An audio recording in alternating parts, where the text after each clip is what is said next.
Greetings. Welcome. I'm going to start with the story.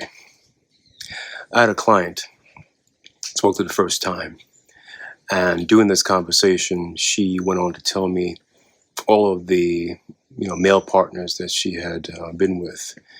And for a relatively young lady, I would say between her late 30s, probably early 40s, she had been with quite a number of men. Nothing she was proud about, but she wanted to tell me why she said so. And she said that she had lost a part of herself. She was trying to find herself through these relationships, through these men, whatever short or small in time she had with them. And afterwards, it became an experience that came to repeat itself. And she went on and told more. And I'm gonna pause there and then tell you this. One of my favorite lines, from this track on the rapper Talib Kweli's album, and the album is called Gravitas, right? Now, he has a line where he says, I got my own demons, what am I supposed to do with yours? I have my own demons, what am I supposed to do with yours? Now, you're probably wondering, what is the connection or relationship between this snippet, this clip from that song, and the snippet from what my client shared with me? Here's the connection. You see, whether we consider ourselves to be promiscuous or having multiple or many partners or not, each time we have a relation with someone and involve intimacy, in some cases not, we collect their demons. By demons, I mean a spiritual entity or spiritual being that is negative and destructive and harmful to your being.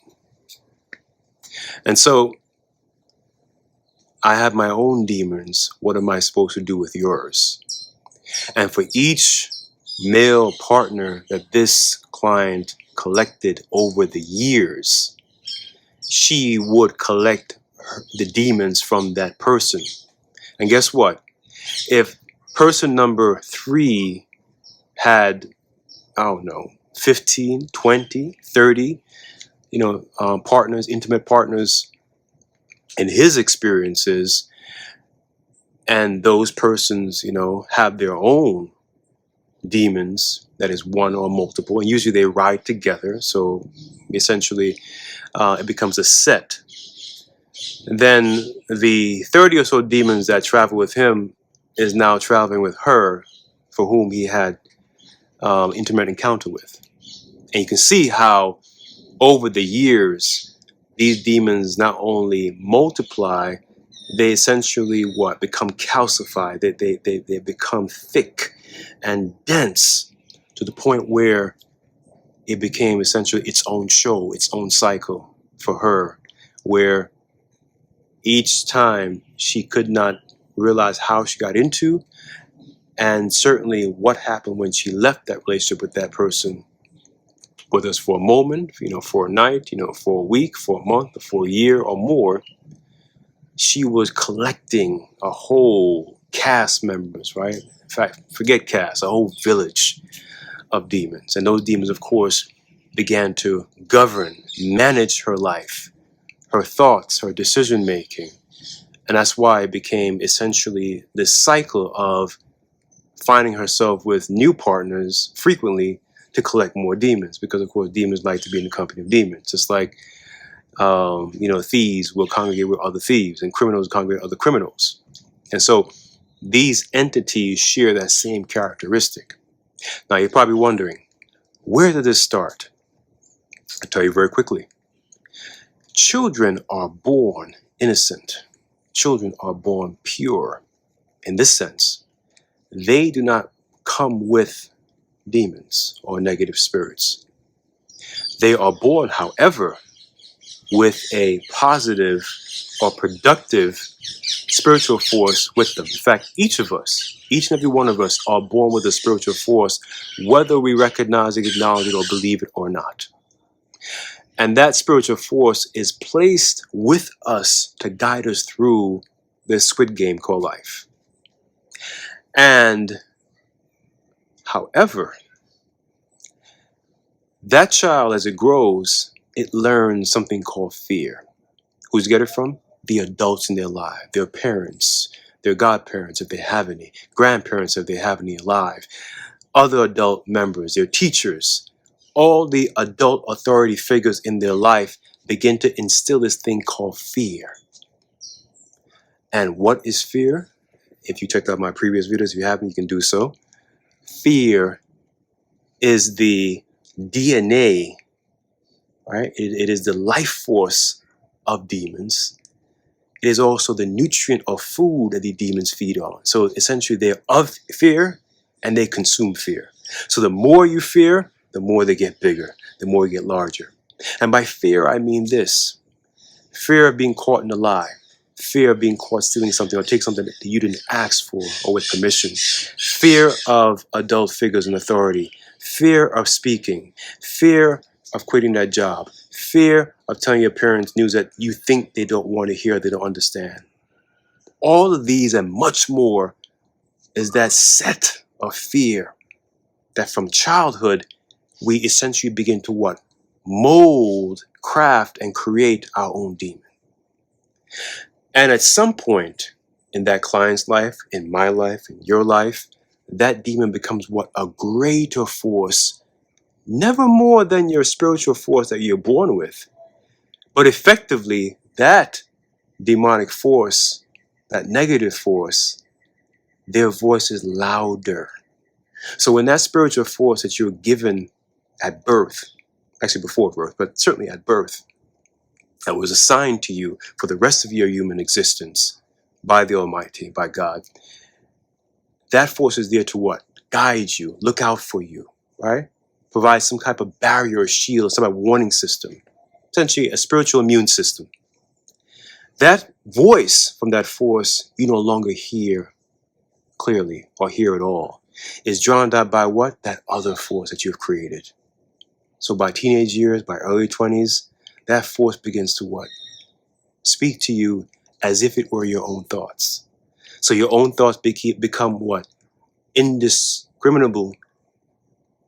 That is not the same or essentially alike your own thoughts. And so that force begins to say, yeah, go try that. No, it's not a problem. Yeah, hang out with them. Yeah, I know it's late, but go ahead. Yeah, I know you drank a bit, but go on the road. You can make it home. All of those kinds of thoughts, that negative force, that demonic force begins to what? Instill in you. And that is how we craft and generate and feed our force. When you're in that relationship that you know is what? Toxic or dangerous and you shouldn't be there, but still you stay. That's fear. With or without children, you fear. When you know you're right and your supervisor is wrong, but still you stay, you cower, you bite your tongue, you hold your lip. That's fear. And that feeds that force. And so we also collect spiritual forces of the negative kind, that is these demons, from our parents and even grandparents. Because sometimes your parents' demons not only hit you and your generation, if you have siblings, they will leapfrog to the next generation, that is your children. In the case of your grandparents, it'll be you. And so again, children are not born with that kind of force. They're innocent, they're pure when they come into this world. What happens afterwards? Different story. But we essentially generate it. Now, how do we conquer this? I've shared with you ways and strategies to do so in previous videos, so you can go back and check those out as well. But in short, you begin chopping it down, right? By listening to what? That voice, that spirit that was sent by the Almighty to guide you, right? Because all children know right or wrong.